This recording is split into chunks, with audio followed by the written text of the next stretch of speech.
تو خوف تھا نا, اس وجہ سے فل کورٹ نہیں بنایا, کیونکہ یہ ناانصافی کرنی تھی, کیونکہ یہ لاڈلے کو نوازنا تھا, کیونکہ یک طرفہ فیصلہ کرنا تھا جس میں انصاف کا قتل ہوا ہے. تو ظاہر ہے فل کورٹ میں تو بہت معزز جج صاحبان شامل ہیں جو آنیسٹ ہیں, جن کی شہرت داغدار نہیں ہے, تو ان کی موجودگی میں اس قسم کا فیصلہ کرنا وہ مشکل تو نہیں میں کہوں گی, ناممکن ہو جاتا. اس لیے فل کورٹ نہیں بنا. اور اگر نیت میں کوئی خرابی نہ ہوتی, اگر آپ نے یہ ناانصافی نہ کرنی ہوتی, تو آپ کو کوئی آر نہیں تھا, کہتے جی فل کورٹ بنائیں, بیٹھیں, چیلنج کریں. لیکن دیکھیں جب آپ نے چند ہفتے پہلے ایک بالکل فرق فیصلہ دیا, اور اس فیصلے میں جو آپ نے پرسوں دیا ہے اس میں آپ نے اپنے پچھلے فیصلے کو خود ہی اڑا کے رکھ دیا, تو ایسی چیز کا جو وہ فل کورٹ تو یہ نہ کرتا, تو ظاہر ہے پھر فل کورٹ تو نہیں بنایا, اسی لیے انکار ہو گیا. مجھے پورا یقین تھا, ہمارے کئی ساتھیوں نے کہا کہ فل کورٹ بنے گا, میں نے ان کو کہا کہ فل کورٹ نہیں بنے گا. فل کورٹ تب بنتا جب انصاف ہوتا اور اس پہ اسٹیمپ لگ جاتی. یہ فیصلہ کرنا تھا تو فل کورٹ نہیں بنا. اب فیصلے کی طرف آ جائیں, مجھے اس پہ بھی بات کرنی ہے. دیکھیں فیصلے میں لکھا, میں ایک ایکسرپٹ پڑھ کے سناتی ہوں قوم کو. Thirdly, if a judge has unconsciously followed an incorrect view of law, he has, by conscious application of mind, the freedom to adopt the correct view of law subsequently.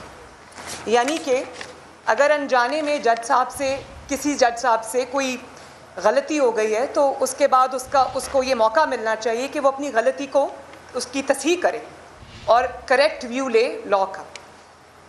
اب یہ بتائیں کہ غلطی اگر کی تو وہ بھی لاڈلے کے حق میں, اس کی تصحیح کی تو بھی لاڈلے کے حق میں. یہ کیسی تصحیح ہے بھائی, اور وہ کیسی غلطی تھی. اور پھر آپ یہ دیکھیں,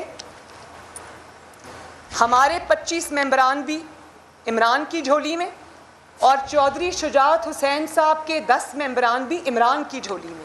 یہ ہے غلطی, اور یہ ہے اس غلطی کی تصحیح. تو یہ میں نے پہلے بھی ٹی وی پر, یہ ٹویٹر پہ میں نے لکھا کہ یہ عدالتی قتل ہوا ہے, لیکن اس بار قتل جو ہے وہ انصاف کا ہوا ہے, عدل کا ہوا ہے. میرا خیال ہے کہ غلطی کی تصحیح اگر کرنی تھی تو اقامہ کی غلطی, جس کو پوری دنیا نے, جس کا مذاق اڑایا, پوری دنیا میں وہ ایک رہتی دنیا تک ایک ایسا مذاق بن گیا ہے جس کی کوئی دنیا میں جسٹیفیکیشن نہیں ہے, اس کے بعد تصحیح کرنی تھی. تو عمران خان کو جو آپ نے سرٹیفکیٹ دیا ثاقب نثار نے صادق اور امین کا, آپ اس غلطی کی تصحیح کرتے. اس صادق اور امین نے 4 سال اس صداقت اور امانت کے سرٹیفکیٹ کے ساتھ جو پاکستان کی ہر شعبے میں تباہی کی, اگر آپ نے غلطی کی تصحیح کرنی تھی تو ایک جھوٹے شخص کو, ایک بے ایمان شخص کو, ایک چور کو, ایک مجرم کو آپ نے صادق اور امین بنا کے قوم کے سر پہ 4 سال مسلط رکھا. غلطی کی تصحیح آپ نے کرنی تھی تو آپ جو شوکت عزیز صدیقی صاحب کا ایک بہت سٹارٹلنگ ریولیشن تھا جس نے سب کچھ ایکسپوز کر کے رکھ دیا, آپ ان کی سنتے. وہ ریٹائر ہو گئے لیکن ان کی بات کسی نے نہیں سنی. سپریم جوڈیشل کونسل میں آج بھی ان کا مقدمہ جو ہے نا وہ نہیں سنا جا رہا. وہ شخص اپنی نوکری کی مدت پوری کر کے چلا گیا.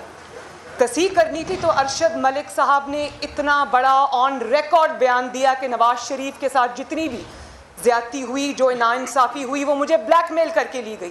تصحیح کرنی تھی تو اس کی کرنی تھی.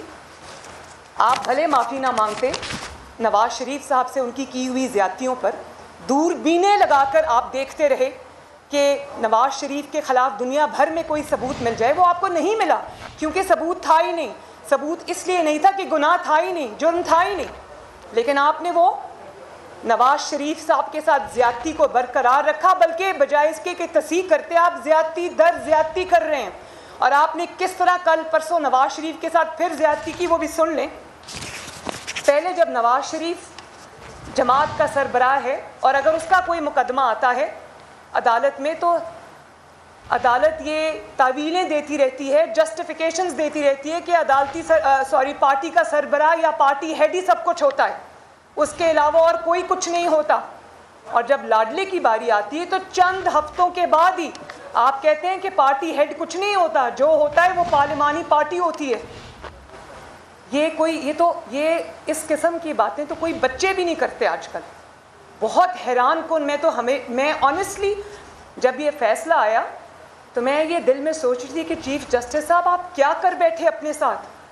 ہمیں تو عادت ہو گئی ہے اس قسم کے فیصلوں کی، ہمارا تو ووٹ بیس بھی چارج ہو جاتا ہے، ہمارا ورکر کھڑا ہو جاتا ہے، ہمیں فائدہ ہوتا ہے، لیکن کس کو نقصان ہوا؟ میں نے اس دن اپنی پریس کانفرنس میں بھی کہا تھا کہ کوئی توہین عدالت ادارے کے اندر سے نہیں باہر سے نہیں ہوتی۔ میں ادارے کی توہین نہیں کر سکتی، مولانا صاحب نہیں کر سکتے، ادارے کی توہین ادارے کے اندر سے ہوتی ہے جب اس قسم کے فیصلے آتے ہیں۔ پھر اس کے بعد عدالت کا کام ہے آئین کی تشریح کرنا، آئین سازی کرنا عدالت کا کام نہیں ہے۔ اور اگر آپ نے آئین سازی کرنی ہے جو کہ آپ نے کی تو آپ پارلیمنٹ کو تالا لگا دیں۔